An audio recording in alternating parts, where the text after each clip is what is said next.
CM ಸಿದ್ದರಾಮಯ್ಯವರಿಗೆ ಇವತ್ತು ಮಹತ್ವದ ದಿನ.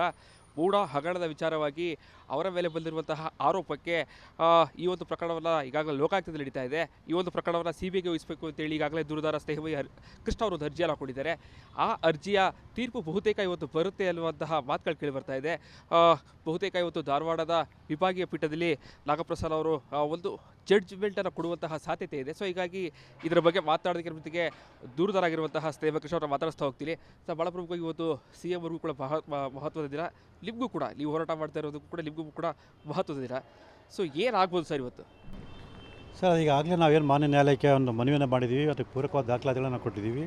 ಸೊ ಅವೆಲ್ಲವನ್ನು ಪರಿಗಣಿಸಿ ಮಾನ್ಯ ನ್ಯಾಯಾಲಯ ಈ ಪ್ರಕರಣವನ್ನು CBI ಕೊಡಿಸುವಂಥ ಸೂಕ್ತ ಆದೇಶ ಮಾಡುತ್ತೆ ಅಂತೇಳಿ ನಾವು ಭಾಳ ನಿರೀಕ್ಷೆನ ಇಟ್ಕೊಂಡಿದ್ದೀವಿ. ಇವತ್ತು ಕಾದು ನೋಡಬೇಕಿದೆ, ಮಾನ್ಯ ನ್ಯಾಯಾಲಯ ಏನು ತೀರ್ಪು ಕೊಡುತ್ತೆ ಕಾದು ನೋಡಬೇಕಿದೆ. ಅಂದರೆ ಧಾರವಾಡದಲ್ಲಿ ಬರ್ತಾ ಇರೋ ಕಾರಣಕ್ಕೆ ಏನು ಅಂದರೆ ಅಲ್ಲಿ ಶಿಫ್ಟ್ ಯಾವ ಥರ ಸರ್ ಇದು ಪ್ರೊಸೀಜರ್ ಅಂತ ಸರ್? ಮಾನ್ಯ ನ್ಯಾಯಮೂರ್ತಿಗಳು ಅವಾಗಾಗ ಅವ್ರಿಗೆ ಪೀಠವನ್ನು ಬದಲಾವಣೆ ಮಾಡ್ತಾ ಇರ್ತಾರೆ. ಆ ಹಿನ್ನೆಲೆಯಲ್ಲಿ ನಾಗಪ್ರಸನ್ನ ಮಾನ್ಯ ನ್ಯಾಯಮೂರ್ತಿಗಳು ಏನಿದ್ದಾರೆ ಶ್ರೀಧರ್ ನಾಗಪ್ರಸನ್ನ ಅವರು ಈಗ ಧಾರವಾಡ ಪೀಠದಲ್ಲಿ ಕರ್ತವ್ಯ ನಿರ್ವಹಿಸ್ತಿರೋದ್ರಿಂದ ನಮ್ಮ ಅರ್ಜಿನೂ ಕೂಡ ಈಗ ಇವತ್ತು ಧಾರವಾಡ ಪೀಠಕ್ಕೆ ಬಂದಿರೋಂಥದ್ದು. ಓಕೆ, ಅಂದರೆ ಇವತ್ತು ಬಹುತೇಕ ಒಂದು ತೀರ್ಪು ಬರುವಂತಹ ಸಾಧ್ಯತೆ ಇದೆ ಹೇಗೆ ಸರ್ ಅಂತ? ಖಂಡಿತವಲ್ಲ ಸರ್. ಈಗ ನಾವು ಕಳೆದ ವಿಚಾರಣೆ ಸಂದರ್ಭದಲ್ಲೇ ಮಾನ್ಯ ನ್ಯಾಯಮೂರ್ತಿಗಳು ಎಲ್ಲ ಎದುರುದಾರರಿಗೂ ಒಂದು ಸೂಚನೆಯನ್ನು ಕೊಟ್ಟಿದ್ರು. ಅಂದರೆ ಮುಂದಿನ ವಿಚಾರಣೆ ದಿನಾಂಕಗಳು ಎಲ್ಲರೂ ಕಡ್ಡಾಯವಾಗಿ ತಕರಾರು ಅರ್ಜಿಯನ್ನು ಸಲ್ಲಿಸಬೇಕು, ನಾವು ಅಂತಿಮ ಆದೇಶವನ್ನು ಮಾಡ್ತೀನಿ ಅಂತ ಹೇಳಿದರು. ಹಾಗಾಗಿ ಇವತ್ತೊಂದು ಅಂತಿಮ ಆದೇಶನ ಮಾಡುವಂಥ ಎಲ್ಲ ಸಾಧ್ಯತೆ ಖಂಡಿತ ಇದೆ. ಸರ್, ಒಂದು ವೇಳೆ CBIಗೆ ವಹಿಸಿದ್ದೇ ಆದಲ್ಲಿ ಈಗಾಗಲೇ ಲೋಕಾಯುಕ್ತದಲ್ಲಿ ಒಂದು ತನಿಖೆ ನಡೆದಿದೆ, ಸ್ಟಾಪ್ ಆಗುತ್ತೆ ಹೇಗೆ ಸರ್ ಅಂತದ್ದು? ಇಲ್ಲ, ಸ್ಟಾಪ್ ಆಗಲ್ಲ, ಹಸ್ತಾಂತರ ಆಗುತ್ತೆ. ಈಗ ಏನು ಲೋಕಾಯುಕ್ತ ತನಿಖೆ ನಡೀತಿದೆ ಅದೆಲ್ಲ ಸಂಪೂರ್ಣ ಕಡಿತ CBIಗೆ ವರ್ಗಾವಣೆ ಆಗುತ್ತೆ. ಇದುವರೆಗೂ ಏನು ಲೋಕಾಯುಕ್ತ ತನಿಖೆ ಮಾಡೋರು ಅದನ್ನು CBI ಅಧಿಕಾರಿಗಳು ಮುಂದುವರಿಸ್ಕೊಂಡೋಗಿ ತನಿಖೆಯನ್ನು ಪೂರ್ಣಗೊಳಿಸಿ ಮಾನ್ಯ ನ್ಯಾಯಾಲಯಕ್ಕೆ ಅಂತಿಮ ವರದಿಯನ್ನು ಸಲ್ಲಿಸ್ತಾರೆ. ಒಂದು ವೇಳೆ ಈ ಒಂದು ಪ್ರಕರಣ CBIಗೆ ವಹಿಸಿದ್ದೇ ಆದಲ್ಲಿ, ವರ್ಗಾವಣೆ ಆಗಿದ್ದೇ ಆದಲ್ಲಿ, ರಾಜಕಾರಣದಲ್ಲಿ ಕೂಡ ಸಾಕಷ್ಟು ಬದಲಾವಣೆಗಳಾಗುತ್ತೆ. CM ಅವರು ಕೂಡ ಒಂದಷ್ಟು ಚರ್ಚೆಗಳು ಕೂಡ ನಡೀತಾ ಇದೆ ಸರ್ ಅವರ ಕುರ್ಚಿಯ ಬಗ್ಗೆ. ಅದು ಖಂಡಿತವಲ್ಲ ಸರ್. ಈಗ ನಾವು 3-4 ದಿವಸ ಗಮನಿಸ್ತಾ ಇದ್ದೀವಿ ರಾಜಕೀಯದಲ್ಲಿ, ಅಂದರೆ ಕಾಂಗ್ರೆಸ್ ಪಕ್ಷದಲ್ಲಿ ಯಾವ ಚಟುವಟಿಕೆಗಳು ನಡೀತದೆ ಅಂತಂದರೆ ಬಹುಶಃ ಇದೇ ಕಾರಣಕ್ಕೋಸ್ಕರ ಈ ಪ್ರಕರಣವನ್ನು CBIಗೆ ವಹಿಸಿದರೆ ಸಿದ್ದರಾಮಯ್ಯ ಅವರು ರಾಜೀನಾಮೆ ಕೊಡಲೇಬೇಕಾಗುತ್ತೆ, ಅಥವಾ ಹೈಕಮಾಂಡರು ರಾಜೀನಾಮೆ ಕೊಡಿಸ್ತಾರೆ. ಆಗ ಯಾರು ಮುಖ್ಯಮಂತ್ರಿ ಆಗಬೇಕು ಅನ್ನೋದ್ರ ಬಗ್ಗೆ ಈಗಾಗಲೇ ಕಾಂಗ್ರೆಸ್ ಪಕ್ಷ ಚರ್ಚೆಗಳು ನಡೀತಾರನ್ನ ಇಡೀ ರಾಜ್ಯದ ಜನ ಗಮನಿಸ್ತಾ ಇದ್ದಾರೆ. ಹಾಗಾಗಿ ಇವತ್ತು ಈ ಪ್ರಕರಣವನ್ನು CBI ಕೊಡೋದಕ್ಕೆ ಒಂದು ಮಾನ್ಯ ನ್ಯಾಯಾಲಯ ಆದೇಶ ಮಾಡಿದ್ರೆ ಖಂಡಿತವಾಗ್ಲೂ ರಾಜಕೀಯದಲ್ಲೂ ಕೂಡ ಸಾಕಷ್ಟು ಬದಲಾವಣೆ ಆಗಿ ಮುಖ್ಯಮಂತ್ರಿ ಕೂಡ ಬದಲಾವಣೆ ಆಗ್ಬೋದು ಅಂತ ನಿರೀಕ್ಷೆ ಇದೆ. ಅಂದರೆ ನೀವು ಕೂಡ ಸಾಕಷ್ಟು ಬಾರಿ ಹೇಳಿದ್ರೆ ಕೂಡ, ಆದರೂ ಕೂಡ ಲೋಕಾಯುಕ್ತದ ಮೇಲೆ ಯಾವೆಲ್ಲ ಅಂದರೆ ನಂಬಿಕೆ ಇಲ್ವಾ, ಅಥವಾ ಅಧಿಕಾರಿಗಳು ನಂಬಿಕೆ ಇಲ್ವಾ, ಹೇಗೆ ಸಂಸ್ಥೆ ಮೇಲೆ ನಂಬಿಕೆ ಇಲ್ವಾ ಹೇಗೆ ಸರ್ ಅಂತ? ಸರ್, ನಮಗೆ ಸಂಸ್ಥೆ ಮೇಲೆ ನಂಬಿಕೆ ಇದ್ದರೂ ಕೂಡ ಏನು ಅಧಿಕಾರ ನಡೆಸ್ತಾರೆ ಅವ್ರ ಮೇಲೆ ನಂಬಿಕೆ ಇಲ್ಲ. ಅಂದರೆ ಸ್ವತಃ ಮುಖ್ಯಮಂತ್ರಿಗಳೇ ಈ ಪ್ರಕರಣ ಮೊದಲನೇ ಆರೋಪ ಆಗಿರೋದ್ರಿಂದ, ಮತ್ತು ಲೋಕಾಯುಕ್ತ ಸಂಸ್ಥೆ ರಾಜ್ಯ ಸರ್ಕಾರ ವ್ಯಾಪ್ತಿಗೆ ಒಳಪಡಿರೋದ್ರಿಂದ, ಸೊ ಒಬ್ಬ ಮುಖ್ಯಮಂತ್ರಿ ವಿರುದ್ಧ ಒಂದು ನಿಷ್ಪಕ್ಷಪಾತ ತನಿಖೆ ನಡೆಸಿ ಸತ್ಯಾಂಶ ಕೂಡ ವರದಿನ ಸಲ್ಲಿಸಬೇಕು ಅಂತೇಳಿ ಅಧಿಕಾರಿಗೆ ಒಂದು ಮನೋಭಾವ ಇದ್ದರೂ ಕೂಡ ಈ ಪ್ರಭಾವಿ ವ್ಯಕ್ತಿಗಳು, ಅದರ ಅಧಿಕಾರದಲ್ಲಿರ್ತಕ್ಕಂಥ ರಾಜಕಾರಣಿಗಳು ತಮ್ಮ ಪ್ರಭಾವನ ಬೀರಿ ಅವ್ರಿಗೆ ಸತ್ಯಾಂಶ ಕೂಡ ವರದಿಯನ್ನು ಸಲ್ಲಿಸೋದಕ್ಕೆ ತಡೆ ಒಡ್ಬೋದು, ಅಥವಾ ಬೇರೆ ರೀತಿಯ ಒಂದು ವರದಿ ಸಲ್ಲಿಸೋಕ್ಕೆ ಒಂದು ಒತ್ತಡನ ಹಾಕ್ಬೋದು. ಈ ಎಲ್ಲ ಸಾಧ್ಯತೆ ಇರೋದನ್ನು, ಮತ್ತು ಈಗಾಗಲೇ ನಮ್ಮ ಹತ್ರ ಇರೋ ದಾಖಲಾತಿ ಪ್ರಕಾರ ಇದೇ ಪ್ರಕರಣಕ್ಕೆ ಸಂಬಂಧಪಟ್ಟಂತೆ, ಅಂದರೆ ಇದೇ ವಿಚಾರಕ್ಕೆ ಸಂಬಂಧಪಟ್ಟಂತೆ ಸ್ವಯಂ ಪ್ರೇರಿತ ದೂರನ್ನು ದಾಖಲೆ ಮಾಡಿಕೊಂಡಂಥ ಲೋಕಾಯುಕ್ತರು ಆ ಪ್ರಕರಣವನ್ನು ಮುಕ್ತಾಯಗೊಳಿಸಿದ್ರು. ಅಂದರೆ ಯಾವುದೇ ರೀತಿಯ ತನಿಖೆ ನಡೆಸುತ್ತೆ, ಸೊ ಮುಕ್ತಾಯಗೊಳಿಸುವ ಮೂಲಕ ಮತ್ತು ಆರೋಪಗಳಿಗೆ ಸಹಕರಿಸುವಂಥ ದಾಖಲಾತಿಗಳು ನಮಗೆ ಲಭ್ಯ ಆಗಿರೋದ್ರಿಂದ ಇದು ಲೋಕಾಯುಕ್ತ ತನಿಖೆ ನಡೆಸೋ ಸೂಕ್ತ ಅನ್ನೋದು ನಮ್ಮ ಒಂದು ಅಭಿಪ್ರಾಯ ಆಗಿದೆ. ಸೊ ಇತ್ತೀಚೆಗೆ ಇಲ್ಲಿವರೆಗೂ ನಡೆದಿರುವಂತಹ ಒಂದು ತನಿಖೆಯಲ್ಲಿ, ಅದೇ ಲೋಕಾಯುಕ್ತ ನಡೆಸುವ ತನಿಖೆಯಲ್ಲಿ ನೀವು ಕೂಡ ಏನೆಲ್ಲ ಗಮನಿಸಿದ್ದೀರಿ, ಮತ್ತು ಈಗ ನ್ಯಾಯಾಲಯಕ್ಕೂ ಕೂಡ ಯಾವೆಲ್ಲ ಅಂಶಗಳನ್ನ ಗಮನಕ್ಕೆ ತರ್ತಾ ಇದ್ದಾರೆ ಸರ್ ಅಂತ? ಸರ್, ಇದುವರೆಗೂ ಲಭ್ಯ ಆಗಿರೋ ದಾಖಲಾತಿಗಳ ಪ್ರಕಾರ ನನ್ನ ಒಂದು ಅಭಿಪ್ರಾಯದ ಪ್ರಕಾರ ಲೋಕಾಯುಕ್ತ ಅಧಿಕಾರಿಗಳು ಸಾಕಷ್ಟು ಜನ ಆರೋಪಗಳನ್ನ ಬಂಧಿಸಬೇಕಾಯ್ತು. ಸೊ ಯಾಕೆಂದರೆ ಇದೇ ಲೋಕಾಯುಕ್ತರು ಕೇವಲ 3,000-5,000 ರೂಪಾಯಿ ಲಂಚ ತಗೊಂಡ್ರಂಥ ಅಧಿಕಾರಿಗಳನ್ನು ಜೈಲಿಗೆ ಕಳಿಸಿ ಅವರಿಗೆ ಜಾಮೀನು ಸಿಗದೇ ರೀತಿ ಪ್ರಯತ್ನ ಪಟ್ಟರು ಅಂತ ನಾವು ನೋಡಿದ್ವಿ. ಇಲ್ಲಿ ಕೋಟ್ಯಾಂತರ ರೂಪಾಯಿ ಬೆಲೆ ಇಡುವಂಥ ಸರ್ಕಾರಿ ಸ್ವತ್ತುಗಳನ್ನು ತಮ್ಮ ಸ್ವತ್ತನ್ನು ಮಾಡ್ಕೊಂಡ್ರೆ ಸ್ಪಷ್ಟವಾಗಿ ಕಂಡು ಬಂದಿದೆ. ಅದಕ್ಕೆ ಪೂರ್ವಕ ದಾಖಲಾತಿಗಳಿದೆ. ಹಾಗಿದ್ದರೂ ಕೂಡ ಇದುವರೆಗೂ ಕೂಡ ಯಾವುದೇ ಒಬ್ಬ ಆರೋಪಿತನ ಬಂಧಿಸಿದಾಗಲಿ ಅಥವಾ ಅವ್ರ ಮೇಲೆ ಕಠಿಣ ಕ್ರಮ ತಗೊಳ್ಳೋಂತಾಗಲಿ ಇದು ಯಾವುದೂ ಮಾಡಿಲ್ಲ. ಕನಿಷ್ಠ ಪಕ್ಷ ಆರೋಪಿತ ಅಧಿಕಾರಿಗಳನ್ನ ಅಮಾನತುಗೊಳಿಸಿ ಅಂತಾದರೆ ಸರ್ಕಾರಕ್ಕೆ ಪತ್ರ ಬರೀಬೇಕಾಯಿತು. ಸೊ ಅದನ್ನು ಕೂಡ ಬರೆದಿರೋ ನಮ್ಗೆ ಕಂಡು ಬಂದಿಲ್ಲ. ಸೊ ಇದೆಲ್ಲ ನೋಡಿದಾಗ ಲೋಕಾಯುಕ್ತದ ಈ ತನಿಖೆ ಮುಂದುವರ್ಸ್ಕೊಂಡು ಹೋಗೋದು ಸೂಕ್ತ ಅಲ್ಲ ಅನ್ನೋದು ಕಾರಣದಿಂದ ನಾವು CBI ಕೊಡಬೇಕು ಅಂತೇಳಿ ಮೊದಲಿಂದಲೂ ಕೂಡ ಒಂದು ಮನವಿಯನ್ನು ಮಾಡ್ಕೊಂಡಿರೋದು. ಸಾಕಷ್ಟು ವಿಶ್ವಾಸದಲ್ಲಿ ಸರ್ ಇವತ್ತು ನಿಮ್ಮ ಪರ ಬರುತ್ತೆ ಅಂತ? ಖಂಡಿತವಲ್ಲ ಸರ್. ಇವತ್ತಿನವರೆಗೂ ನಮ್ಮದೇನು ಕಾನೂನುಬದ್ಧ ಹೋರಾಟ ಇದೆ, ಆ ಕಾನೂನುಬದ್ಧ ಹೋರಾಟದಲ್ಲಿ ಸಾಕಷ್ಟು ಜಯನ ಗಳಿಸಿದ್ದೀವಿ. ಸೊ ಈಗಲೂ ಕೂಡ ನಾವು ಅದೇ ಜಯನ ಗಳಿಸ್ತೀನಿ ಅನ್ನೋ ವಿಶ್ವಾಸ ನನಗಿದೆ. ಇದಿಷ್ಟು ದೂರದರಾಗಿರುವಂತಹ ಸ್ನೇಹಮಯ ಕೃಷ್ಣ ಅವರ ಮಾತುಗಳು. ಬಹುತೇಕ ಇವತ್ತು ಬರುವಂತಹ ತೀರ್ಪು ನಮ್ಮ ಪರವಾಗಿರುತ್ತೆ. CBIಗೆ ಈ ಒಂದು ಪ್ರಕರಣ ವರ್ಗಾವಣೆ ಆಗುತ್ತೆ. ಸೊ ತದನಂತರದಲ್ಲಿ ಸಾಕಷ್ಟು ರಾಜಕಾರಣದಲ್ಲೂ ಕೂಡ ಬದಲಾವಣೆಗಳಾಗುತ್ತೆ. ಈಗಾಗಲೇ 4 ದಿನಗಳಿಂದಲೂ ಕೂಡ ಕಾಂಗ್ರೆಸ್ನಲ್ಲಿ ಆಗ್ತಾ ಇರುವಂತಹ ಚರ್ಚೆಗಳು ಕುರ್ಚಿಯ ವಿಚಾರವಾಗಿ. ಸೊ ಹೀಗಾಗಿ ಇವತ್ತು ಒಂದು ವೇಳೆ ಅಂದರೆ ಇವತ್ತು ನಮ್ಮ ಪರವಾಗಿ ತೀರ್ಪು ಬಂದ ನಂತರದಲ್ಲಿ ಸಾಕಷ್ಟು ಬದಲಾವಣೆಗಳಂತೆ CM ಸಿದ್ದರಾಮಯ್ಯನವರು ರಾಜೀನಾಮೆ ಕೊಡುವುದು ಬಹುತೇಕ ಖಚಿತ ಅಂತಲೇ ಹೇಳಲಾಗ್ತಾ ಇದೆ. ಕ್ಯಾಮ್ರಾ ಪರ್ಸನ್ ಸಜ್ಜಿ ಜೊತೆಗೆ ವಿನೋದ್ ಪಡ್ವಾರ್, ಕನ್ನಡ, ಮೈಸೂರು. CM ಸಿದ್ದರಾಮಯ್ಯನವರಿಗೆ ಇವತ್ತು ಮಹತ್ವದ ದಿನ. ಮೂಡ ಹಗರಣದ ವಿಚಾರವಾಗಿ ಅವರ ಮೇಲೆ ಬಂದಿರುವಂತಹ ಆರೋಪಕ್ಕೆ ಈ ಒಂದು ಪ್ರಕರಣವನ್ನು ಈಗಾಗಲೇ ಲೋಕಾಯುಕ್ತದಲ್ಲಿ ನಡೀತಾ ಇದೆ.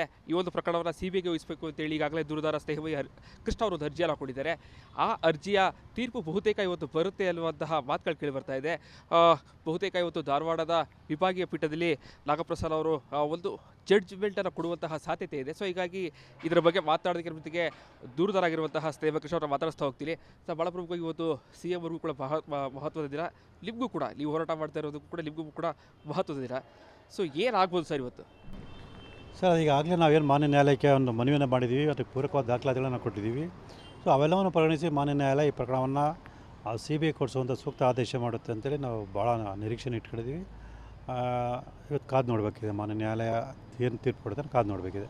ಅಂದರೆ ಧಾರವಾಡದಲ್ಲಿ ಬರ್ತಾ ಇರೋ ಕಾರಣಕ್ಕೆ ಏನು ಅಂದರೆ ಅಲ್ಲಿ ಶಿಫ್ಟ್ ಯಾವ ಥರ ಸರ್ ಪ್ರೊಸೀಜರ್ ಅಂತ ಸರ್? ಮಾನ್ಯ ನ್ಯಾಯಮೂರ್ತಿಗಳು ಅದನ್ನ ಅವಾಗ ಅವ್ರಿಗೆ ಪೀಠವನ್ನು ಬದಲಾವಣೆ ಮಾಡ್ತಾಯಿರ್ತಾರೆ. ಆ ಹಿನ್ನೆಲೆಯಲ್ಲಿ ನಾಗಪ್ರಸನ್ನ ಮಾನ್ಯ ನ್ಯಾಯಮೂರ್ತಿಗಳು ಏನಿದ್ದಾರೆ ಶ್ರೀಧರ್ ನಾಗಪ್ರಸನ್ನ ಅವರು ಈಗ ಧಾರವಾಡ ಪೀಠದಲ್ಲಿ ಕರ್ತವ್ಯ ನಿರ್ವಹಿಸ್ತಿರೋದ್ರಿಂದ ನಮ್ಮ ಅರ್ಜಿನೂ ಕೂಡ ಈಗ ಇವತ್ತು ಧಾರವಾಡ ಪೀಠಕ್ಕೆ ಬಂದಿರೋಂಥದ್ದು. ಓಕೆ, ಅಂದರೆ ಇವತ್ತು ಬಹುತೇಕ ಒಂದು ತೀರ್ಪು ಬರುವಂತಹ ಸಾಧ್ಯತೆ ಇದೆ ಹೇಗೆ ಸರ್ ಅಂತ? ಖಂಡಿತವಲ್ಲ ಸರ್. ಈಗ ನಾವು ಕಳೆದ ವಿಚಾರಣೆ ಸಂದರ್ಭದಲ್ಲೇ ಮಾನ್ಯ ನ್ಯಾಯಮೂರ್ತಿಗಳು ಎಲ್ಲ ಎದುರುದಾರರಿಗೂ ಒಂದು ಸೂಚನೆಯನ್ನು ಕೊಟ್ಟಿದ್ರು. ಅಂದರೆ ಮುಂದಿನ ವಿಚಾರಣೆ ದಿನಾಂಕಗಳು ಎಲ್ಲರೂ ಕಡ್ಡಾಯವಾಗಿ ತಕರಾರು ಅರ್ಜಿಯನ್ನು ಸಲ್ಲಿಸಬೇಕು, ನಾವು ಅಂತಿಮ ಆದೇಶವನ್ನು ಮಾಡ್ತೀನಿ ಅಂತ ಹೇಳಿದರು. ಹಾಗಾಗಿ ಇವತ್ತೊಂದು ಅಂತಿಮ ಆದೇಶನ ಮಾಡುವಂಥ ಎಲ್ಲ ಸಾಧ್ಯತೆ ಖಂಡಿತ ಇದೆ. ಸರ್ ಒಂದು ವೇಳೆ CBIಗೆ ವಹಿಸಿದ್ದೇ ಆದಲ್ಲಿ ಈಗಾಗಲೇ ಲೋಕಾಯುಕ್ತದಲ್ಲಿ ಒಂದು ತನಿಖೆ ನಡೆದ ಸ್ಟಾಪ್ ಆಗುತ್ತೆ ಹೇಗೆ ಸರ್ ಅಂತದ್ದು?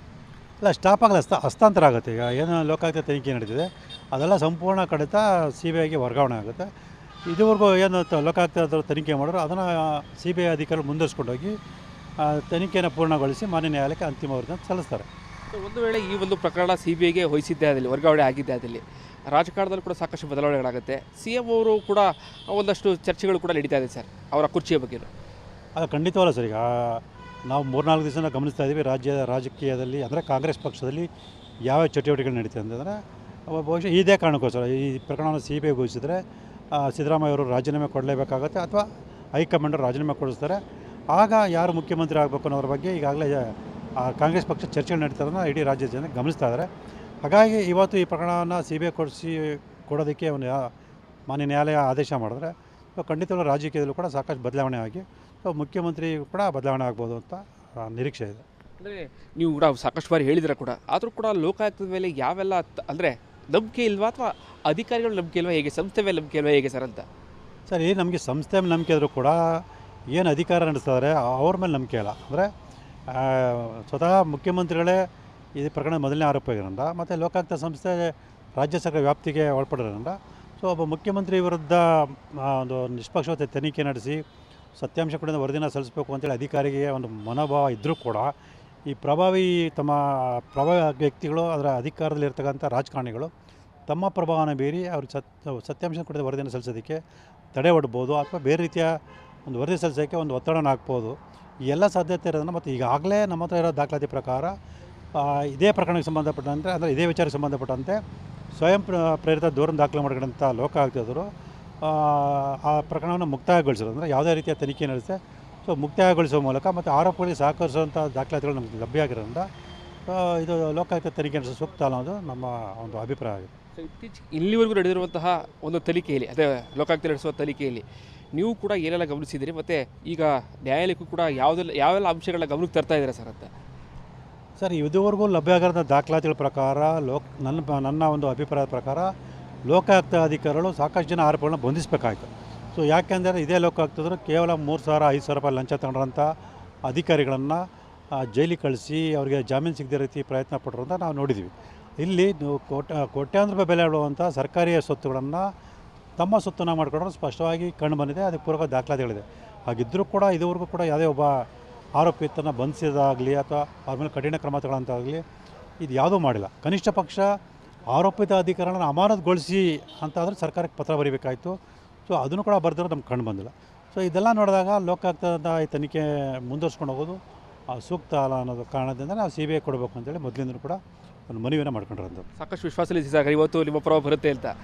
ಖಂಡಿತವಲ್ಲ ಸರ್, ಇವತ್ತಿನವರೆಗೂ ನಮ್ಮದು ಏನು ಕಾನೂನುಬದ್ಧ ಹೋರಾಟ ಇದೆ, ಆ ಕಾನೂನುಬದ್ಧ ಹೋರಾಟದಲ್ಲಿ ಸಾಕಷ್ಟು ಜಯನ ಗಳಿಸಿದ್ದೀವಿ.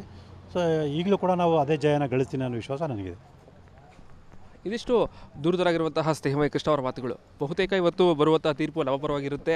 CBIಗೆ ಈ ಒಂದು ಪ್ರಕರಣ ವರ್ಗಾವಣೆ ಆಗುತ್ತೆ.